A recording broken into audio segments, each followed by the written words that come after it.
Hey everyone, my name is Chloe and welcome to day 10 of Vlogmas. So if you have not seen one of these videos, I've done this the past couple years, but this year I asked my sister to pick 24 books for me that made her think of me, that she wanted me to read, that she loved, that she's kind of guinea pig, wanting me to be the guinea pig, whatever it may be, for whatever reason. She picked 24 books for me to read throughout the year. So this will be a little unwrapping, a little book review, a little vlog, blast from the past, whatever you want to call it. I have done it the past 2 years with my mom at picking, and both years have been a little bit of a fail. So we're seeing my sister and I have more similar taste to each other.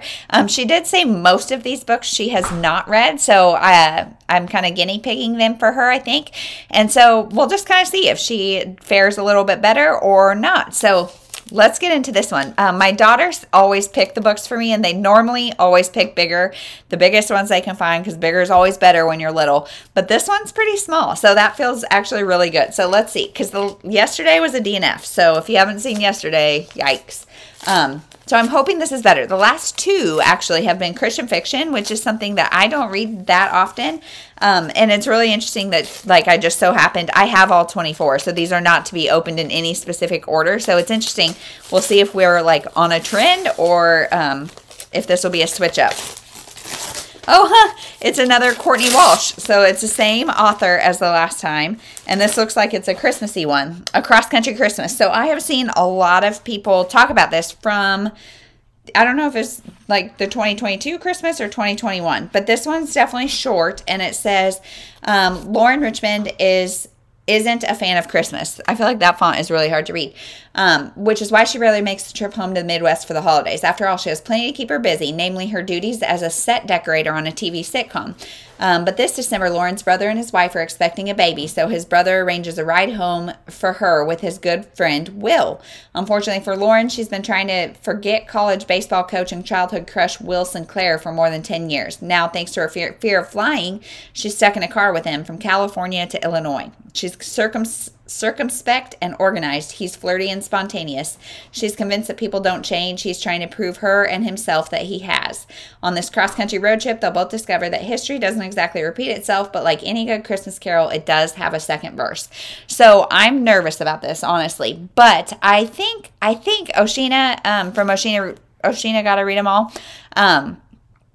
Did she like this? She DNF'd the book that I DNF'd yesterday as well. So, and I think I've heard her still say good things about Courtney Walsh. That was my first Courtney Walsh, and I'm nervous going into this that some of the things that I really didn't like about the last one will be present in this one as well, but hopefully not. Hopefully not. So this is only 238 pages. It should go really, really fast.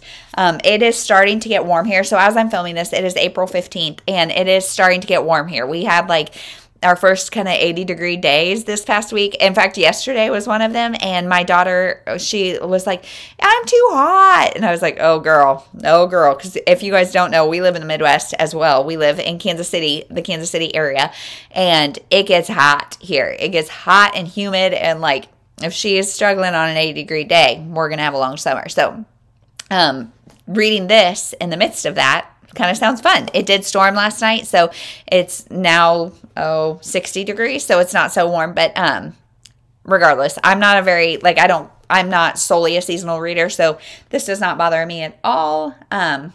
So we'll see. Yeah.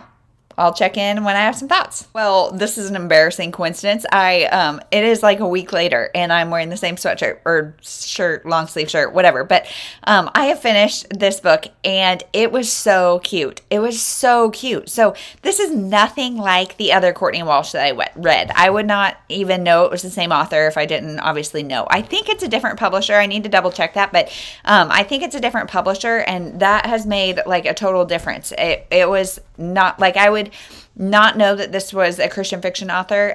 There is some talk of like grace and but really, like, I would say this is a pretty secular book. However, there are like lusty thoughts, but it is a clean book.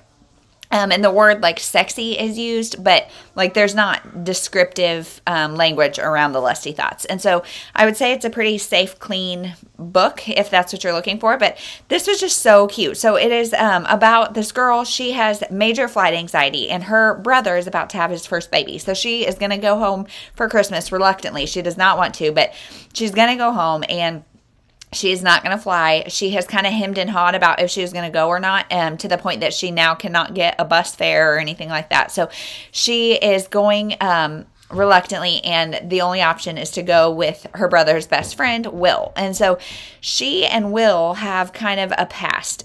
She always kind of had a crush on him as a younger person, and then something happened, and we don't know what happened, but it made her really dislike Will. It like really tainted her on love, and so now she has no desire to be in a relationship. She's just really like jaded, and we don't know why until later in the book. So she does not want to be on this road trip with Will because she is not a fan of Will, and he hurt her quite a bit in the past, despite the fact that he didn't know. So I would say that's like kind of he has no memory of the event. Like alcohol was involved, so he has no memory of the event. So whatever. But she's like, let's just get there, get to my brother and be done with this as quick as possible. He's like, let's make it take a week. I think they're going from like California to Illinois or something. And he's like, let's make it take a week. Let's take all these side things. And it was so charming. Like he is kind of like, he reminded me of like a golden retriever. Like he was just so happy and so sweet and like so patient with her. It is definitely a grumpy sunshine, where she's the grumpy, he's the sunshine, and he's a cinnamon roll. And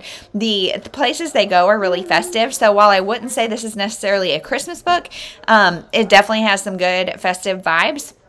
And I mean, it's about as Christmassy as most books get. So, just loved it. I thought it was super cute. Again, like I said, there's some things in the premise that are a little bit like far-fetched, but as far as like him not remembering and her being so jaded by this one event and whatever, but at the end, there is like a third act conflict, as there always is. However, I felt like this was appropriately handled. Communication was mature. It was good.